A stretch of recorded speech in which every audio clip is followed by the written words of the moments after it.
pelo menos 10 anos, o Congresso discute uma reforma política. Na prática, a cada eleição, muda-se um pouco as regras eleitorais, mas pouco se transforma a prática. Este ano, a necessidade de mudança no universo político parece ter tomado as ruas e gabinetes. A Câmara dos Deputados tem debatido as propostas para mudar o panorama político, mas elas são as mais diversas. Hoje nós vamos buscar entender as posições defendidas pelo deputado Chico Alencar, do PSOL do Rio de Janeiro, integrante da comissão especial que discute esse tema. Deputado Chico Alencar, o seu partido defende o financiamento público de campanha e o senhor sempre diz que ele contamina o exercício do mandato, no caso do parlamentar. O senhor acredita que acabando com o financiamento público de campanha pode-se acabar a corrupção, como muita gente tem tido essa esperança? Financiamento privado. Privado, desculpe. Ele é que contamina, ele é que traz essa realidade negativa. Hoje, 2015, nova legislatura, 7 de cada 10 deputados foram financiados por grandes empresas. E é claro, não existe almoço grátis, a empresa não doa, ela faz um investimento e cobra depois, o que é da lógica do próprio empreendimento, do próprio capital. Vai querer aquele parlamentar a seu serviço, a serviço dos seus interesses. Empresa nenhuma, de que tamanho for, é cidadão. E o princípio da democracia mais basilar é cada cidadão um voto. O indivíduo, através, claro, das suas relações sociais, exerce esse voto, escolhe os seus representantes, que obviamente são influenciados pelo conjunto de forças que há na sociedade, mas o dinheiro tem muito poder. O velho Marx falava do poder dissolvente do dinheiro. Ele hoje corrói as estruturas nacionais de maneira muito forte e a Operação Lava Jato revela isso de maneira exponencial. As grandes empreiteiras do Brasil, que tocam 90% das obras maiores desse país, estão investigadas na Operação Lava Jato e o que está se constatando, a propina já está no cronograma de custeio dessas empresas. E a propina tem a ver também com doação para partidos e campanhas eleitorais. Há uma espécie de lavagem de dinheiro no próprio Caixa 1 de campanha. Para evitar essa situação deletéria, que leva a que tenhamos aqui bancada da bola, da bala, do agronegócio, do banco, da mineradora, das empreiteiras, do cimento, do boi, do bife, a gente quer a bancada do partido A, B, C, trabalhista, socialista, conservador, social-democrata, regressista, o que for. Isso é a proeminência da política. A política hoje está colonizada pela economia. O fim do financiamento empresarial de campanha, que não significa automaticamente o financiamento exclusivamente público, que é um ideal a ser alcançado, mas, por um princípio do realismo, a gente sabe que não vai ser fácil. O senhor admite que o financiamento, a doação de indivíduos, de pessoas físicas, o senhor acha possível? Acho possível dentro de um limite. E que não pode ser um limite muito alto. A proposta da OAB CNBB e mais 100 entidades, ela é sábia, ela é correta, ela combina esse financiamento individual da pessoa física por adesão ao que aquele candidato representa enquanto projeto político, enquanto partido, com os mecanismos do financiamento público que já existem até na renúncia fiscal para os programas de rádio e TV, quando tem aquela propaganda eleitoral dita gratuita. Então, mas com limite, até de R$700. Isso pode até ser discutido, mas não o financiamento empresarial, porque isso tira a igualdade de condições. E o que se vê? A cada eleição o montante vai crescendo, soma de milhões. No meu estado do Rio de Janeiro, a média de gastos dos 46 deputados eleitos foi de 2, 3 milhões de reais por campanha. Isso é inimaginável. Eu asseguro, pela minha experiência concreta, não li nos livros, não fiz nenhum estudo teórico, é possível você fazer campanha em torno de ideias e causas e projetos com financiamento baixo, austero, né? A gente, quando fala em financiamento público exclusivo, tem que acrescentar austero e limitado. Porque a população resiste um pouco a isso, ainda mais nesse momento que não anda muito simpática aos políticos, de dar dinheiro para a política. Né? É uma reação compreensível e natural. E é difícil explicar muito rapidamente por que o financiamento privado acaba drenando mais recursos, embora você veja isso, por exemplo, na investigação do chamado Petrolão, né? O que se subtraiu da Petrobras, tem a ver com financiamento de campanha também, é uma grandeza, o povo fica prejudicado. De toda forma, há em discussão aqui, infelizmente a discussão está mais nos gabinetes do parlamento do que nas ruas. A gente quer que essa discussão da reforma política caia na praça mesmo e não fique só nos palácios. Mas o que se discute é uma mediação. O financiamento através da pessoa física, com limite forte, o fim do financiamento empresarial. Aí a gente vai mudar muito o modo de fazer campanha e mudar muito a qualidade dos eleitos. Hoje em dia pode-se dizer, ganha os executivos e ganha a maioria no legislativo quem tem grana alta para gastar. Não pode. E uma das queixas da população tem sido sempre a questão, principalmente da eleição proporcional, né?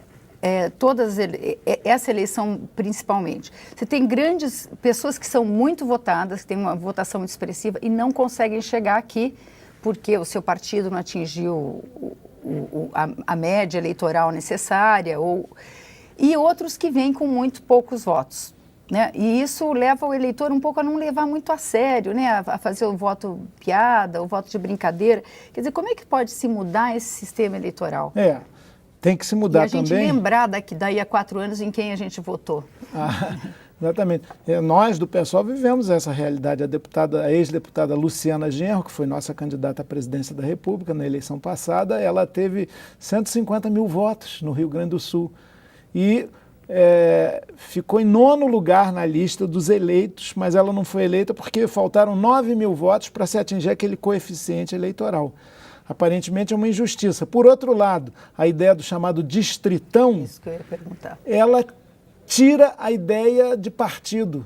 É a figura, ela reforça o individualismo. Quer dizer, o distritão são eleitos os mais votados no Estado. No Rio de Janeiro, por exemplo, 46 deputados federais, a vaga para 46. São Paulo, 70. São eleitos os 70 primeiros, 46 primeiros. Aparentemente uma boa ideia. Entretanto, já se fez um estudo em São Paulo, 60% dos que votaram na última eleição não teriam contribuído para eleger ninguém, porque os 70 primeiros tiveram 40% dos votos. Então você tira o princípio da solidariedade, tira a ideia de partido, fica só do indivíduo e da personalidade. Portanto, é uma proposta aparentemente sedutora, mas enganosa.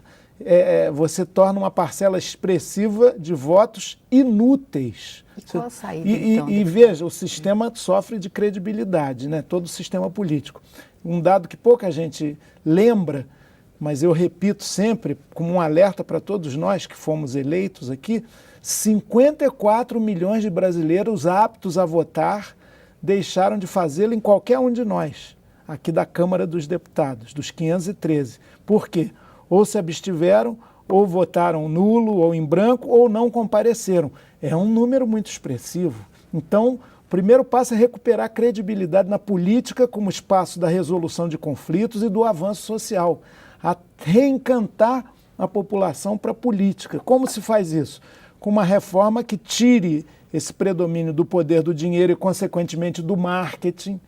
A velhice não dá só cabelo branco, não. Te dá alguma experiência, que também não deve ser usada como dogma para nada, mas eu me lembro do tempo em que o candidato precisava ter os seus assessores, cientistas políticos, sociólogos, que contribuíssem com o seu saber político para aquela campanha, sobretudo as majoritárias. Hoje nós temos um marqueteiro.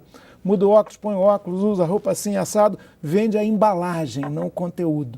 Então eu acredito que a gente precisa ter partidos com conteúdo doutrinário e programático. O fim das coligações nas proporcionais pode ajudar nisso. Cada partido apresenta a sua cara, a sua proposta e se vira. Ou então faz uma federação partidária com outros coligados que vai durar todo o período posterior. Nosso tempo está terminando, mas eu não posso deixar de perguntar para o senhor do PSOL a questão da cláusula de barreira. Né?